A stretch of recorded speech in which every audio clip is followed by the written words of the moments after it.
Hi! Today I'm going to show you some ideas on how you can fill your notebooks. If you're anything like me, you're completely obsessed with buying them, but struggle to find new ideas on how to use them. So today I wanted to show you 30 cute ideas for your notebooks and how to use them. So let's get started. First, we have the classical to-read list. Whether you're trying to read more books as a yearly reading challenge or want to keep track of your assigned reading, a simple list like this will make it a lot easier to stay on top of that.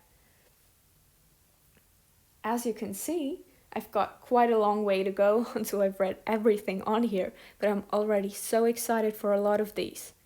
You can also add stars or another rating system to your finished reading if you'd like to keep track of that too. It's a great alternative to sites like Goodreads, for example, just because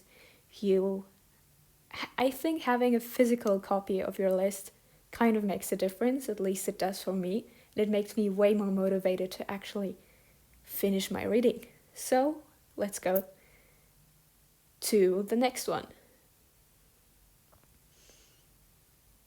Next, we have a to-watch list, which is basically similar to the to-read list. I haven't personally filled in mine yet because I'm still waiting on a long recommendation list from a friend. I do think I like this method a lot more than simply adding new movies I want to watch on a platform like Letterboxd. You could also create specific movie lists, for example, with a certain actor or actress by a certain director or as a certain genre, or maybe the perfect movies to watch with your friends.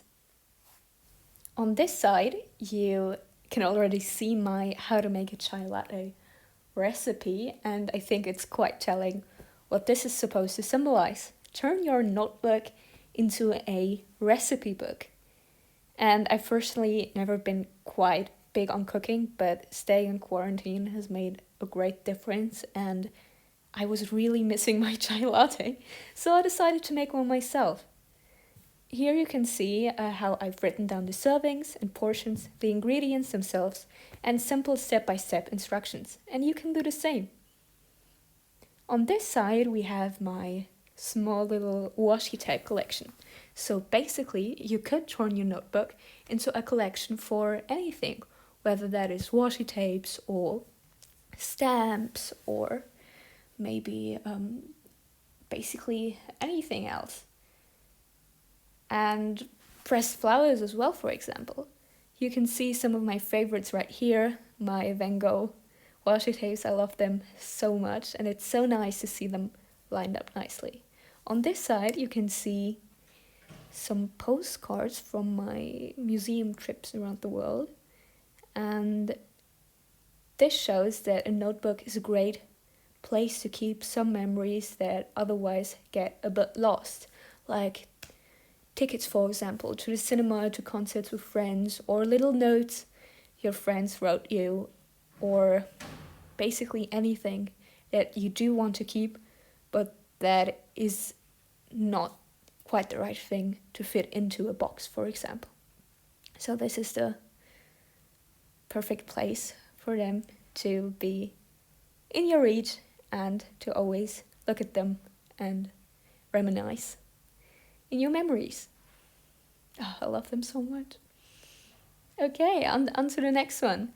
The next one is a set of goals I wrote for myself. So you can use your notebook just to write down the goals you have, whether that is for a week or a month or maybe several years ahead. I think having goals is generally quite important because I read somewhere that even just having goals makes such a difference on ambition, drive, and overall happiness with life. So here you can see some of the ones I wrote down myself.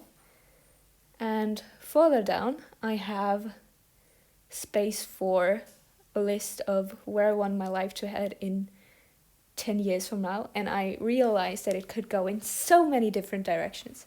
So it's great to just jot down everything I still want to do or how I would want my life to look like, or just write down different versions of it.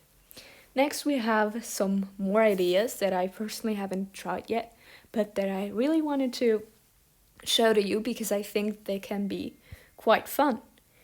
The first idea on here is a quote book, so basically a book where you fill in all your favorite quotes that keep you going and give you the extra bit of motivation you might need. The next one is a notebook full of letters to your future self. How I imagine doing this is just writing on the first page when you want the letters to be read, or maybe taping the notebook with Tesafilm, and then having several letters to your future self, for example, in a month or in several years. Then the next item on the list is a DIY book with DIY ideas. I see so many interesting ones on Pinterest, and then I pin them, and then I never do them. So I think maybe if you actually write them down, it might be more motivation to get them done. The next one on the list is a plant notebook for all your little plant friends, as you can see, my own ones on the right, to keep track of them, and maybe to find out how exactly to treat them, how much water they need, how much sun they need, and everything else. Or maybe a little herbs encyclopedia for herbs you want to pick, or if you just want to know a bit more about herbology. Also, you could use a notebook as a place to store some other future places you want to go to. Basically a list of things you want to see, of the traveling you still want to do, and of the places you want to visit in those cities. Next is a job or internship notebook, where you note down the job or the internship that seems interesting to you or that you want to apply to. You could also have a diary and write down exactly one sentence a day. I personally find it very hard to keep up with a diary because I always pressure myself to write down a lot or about the entire day, so writing just one sentence might make it a lot easier. You could also just have a weekly stream of consciousness book where you write down everything that is in your head in that week. You could also have a mood tracker to track your moods, especially if there is some sort of cycle or some sort of maybe some things that correlate with your moods, and a notebook is a perfect way to see those patterns you might have missed before. You could also use it as a meditation journal to write down when and how long you meditated, or a gratitude journal to write about what you are grateful for in life or in a certain period of your life. You could also use it classically for some ideas for your own writing if you write, or to create small little playlists. You could also do a version of the old friend book where you have a notebook where each of your friends gets their own page. You just give it to them and they can write whatever they want. And in the end, you have a small little reminder that your friends love you and that they're there for you. You could also use it as a finance tracker to keep track of your monthly or daily finances. You can also keep track of your dreams, your habits, vocabulary, your health, or the cafes you've been to. I hope I've gave you some good ideas and that you're inspired for your own notebooks now. I hope you liked the video. If you did, please subscribe, and I'll see you in the next one. Bye!